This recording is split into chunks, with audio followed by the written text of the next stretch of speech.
Thank you, Father Carl, for allowing me to say a few words here. And welcome back to Auburn, Father Justin and Father Barnhill. Thank you so much for being here today. All of you guys did a great job. When I finished putting together these notes for Gail, I thought there was something missing, and I could not think what it was. Then it hit me.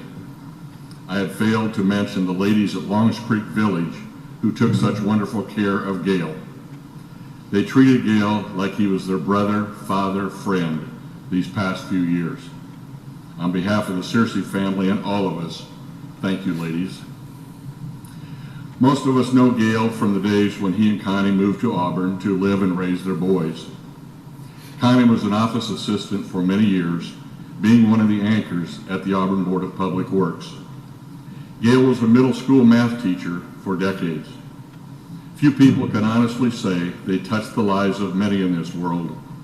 Gail could say he touched the lives of literally thousands of his students. I saw a post from, I think it was Sherry Beach, who said, "We should all be thankful to God for giving us people who are brave enough to be middle school teachers, and a special thanks to God for bringing Mr. Searcey to Auburn." But what made this guy, Mr. Searcey, so special that he could touch the lives of so many students? How did this come to be? I think it started when Gail was born and raised in Barnston, nurtured by a faith-filled family of loving parents, and received his education in Barnston schools, where he met Connie Leesburg, the first and only love of his life. There was some apprehension about Gail and Connie that seems trivial today, but at the time created a bit of consternation.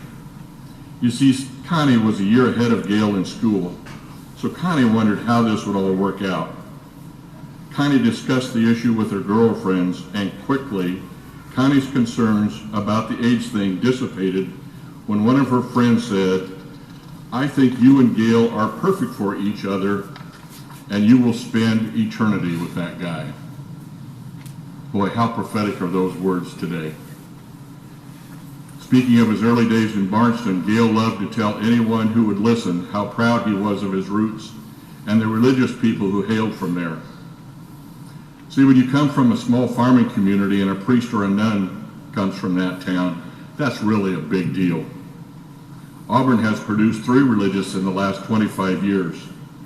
Gail was proud to say his little farming community produced 3 nuns and 3 priests, one of whom became a bishop.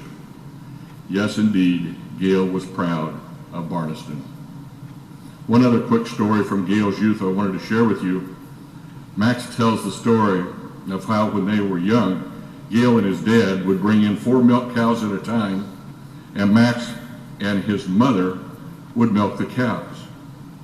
While Max and his mom were milking the cows, Gail and Russ would go out and shoot baskets.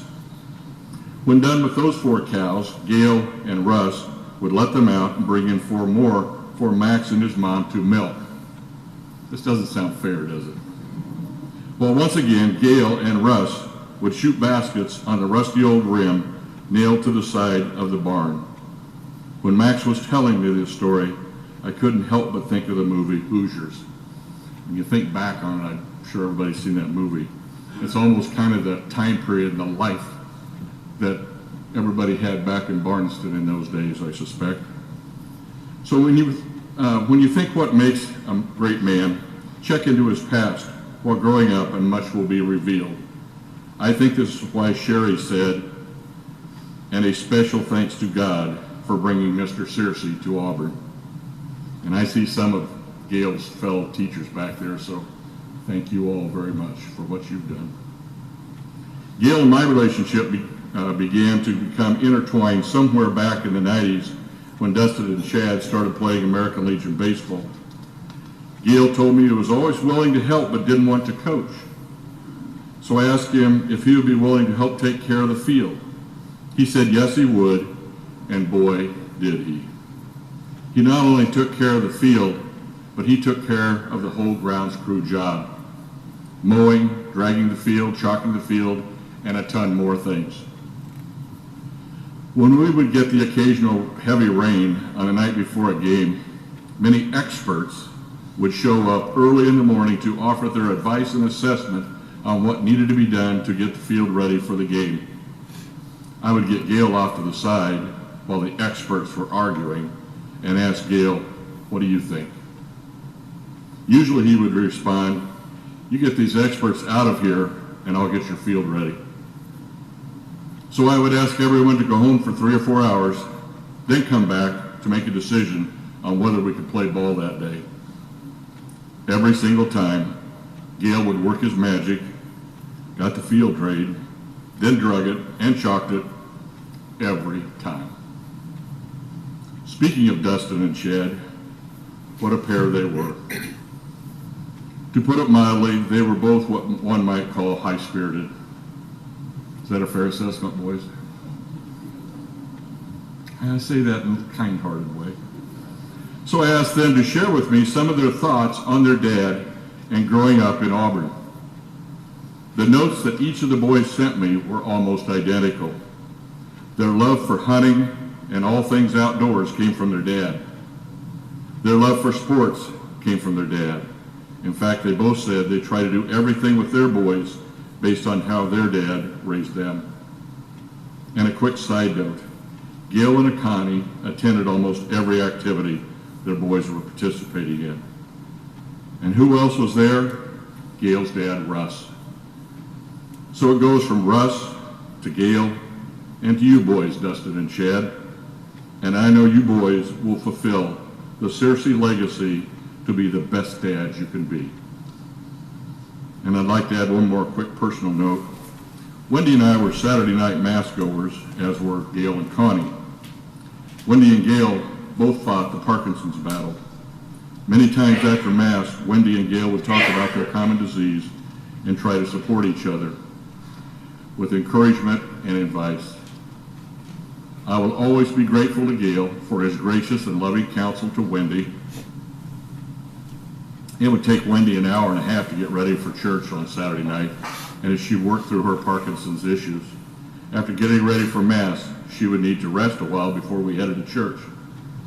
And most of the time she would say, "Do you think Gail will be at Mass?"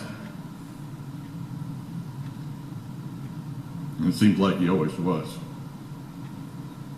Thanks, Gail. I think most of all of you have seen the note Gail wrote to Connie shortly after high school. It is so touching, I want to share it with everyone, as it kind of typifies so much about Gail's life and his love for Connie. It starts out, "Dear Connie, remember all the fun we've had together in high school and this past year. You're the girl that makes my life worth living. I hope you will always love me because I know I will always love you. Love, Gail."